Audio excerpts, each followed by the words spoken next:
अरावली पहाड़ी सिलसिला तकरीबन 692 मुरब्बा किलोमीटर में फैला हुआ है। इस पहाड़ी सिलसिले में बहुत सारे राज छुपे हुए हैं।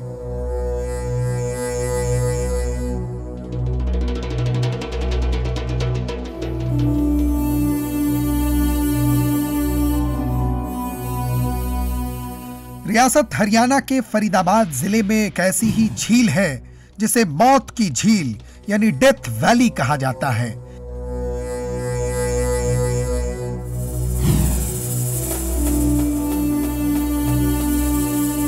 ये झील आपको जितनी पुरसुकून और खूबसूरत दिखाई दे रही है, इसकी तारीख उतनी ही खतरनाक है। साफ पानी देखकर आपका भी दिल इस झील में गोते लगाने की ख्वाहिश का इजहार करेगा, लेकिन कहा जाता है कि अगर कोई शख्स इस पानी में गया वो आज तक वापस नहीं आया। आसपास के इलाकों में रहने वाले लोगों का कहना है कि कुदरत की गोद में बनी इस झील को देखकर आपको सब कुछ मामूल के मुताबिक नजर आएगा। झील का पानी आपको अपनी जानिब रागिब करेगा और आप झील में जाने से अपने आप को रोक नहीं पाएंगे, लेकिन पानी में जाने के बाद सब कुछ गैर मामूल हो जाता है और पुरसुकून दिखाई देने वाली ये झील आपकी जान भी ले सकती है।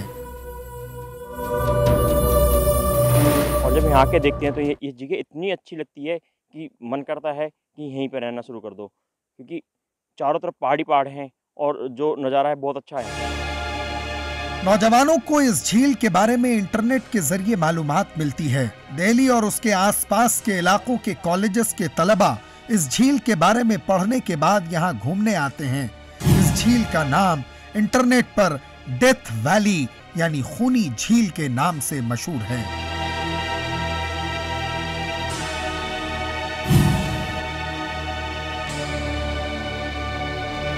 सबको कुछ नया करना है, अगर कोई करता है ना तो एक मतलब जो भी नया ट्रेंड में चलता है तो लोग उन्हीं को फॉलो करते हैं। जैसे कि अभी डेथ वैली तो लोग यहीं ज़्यादा आना पसंद करते हैं। झील में डूबने से अमवात की तादाद में हर साल इजाफा होता जा रहा है। इन अमवात की सबसे बड़ी वजह झील की गहराई का अंदाजा न होना है, जिसकी वजह से लोग पानी में जाने के बाद गहराई समझ नहीं पाते और मौत के आगोश में चले जाते हैं। इसकी गहराई अभी तक किसी को पता नहीं चली कितनी नहीं है। इसमें ना काफ़ी सारे पत्थर हैं और उस पत्थर के ऊपर जैसे भी कोई बच्चे नहाने वहाने के लिए जाते हैं तो पैर फिसल जाता है बच्चे, और लोग सोचते हैं कि ये थोड़ा कम गहरा है, लेकिन इसकी गहराई आज तक नहीं पता चला कितनी गहराई है। झील में डूबने की वजह से मुसलसल अमवात के बाद इंतजामिया के सामने सबसे बड़ा चैलेंज ये है कि उन अमवात को कैसे रोका जाए। पुलिस की तरफ से वहाँ अलर्ट है और हम लोगों ने सबसे आग्रह किया है, बार बार भी करते रहते हैं कि वहाँ आए तो सावधान रहें, सतर्क रहें, क्योंकि सडन वहाँ पे गहराई है, तो कोशिश करें कि उस झील में ना उतरें और जो प्राकृतिक स्थल है वहाँ उस पर आप बैठें, एंजॉय करें, बट सावधानी का ध्यान रखें। फरीदाबाद के अरावली में वाक़ इस झील की कहानी का हर पहलू आपके सामने है। अब तक सैकड़ों जिंदगियां इसकी नजर हो चुकी हैं। ऐसे में आप अगर एंजॉय के लिए इस झील पर आना चाहते हैं तो आपको मोहतात रहने की जरूरत है, क्योंकि इसके बारे में जरा सी भी लापरवाही आपको माफ नहीं करेगी। Bureau report, ETV Bharat.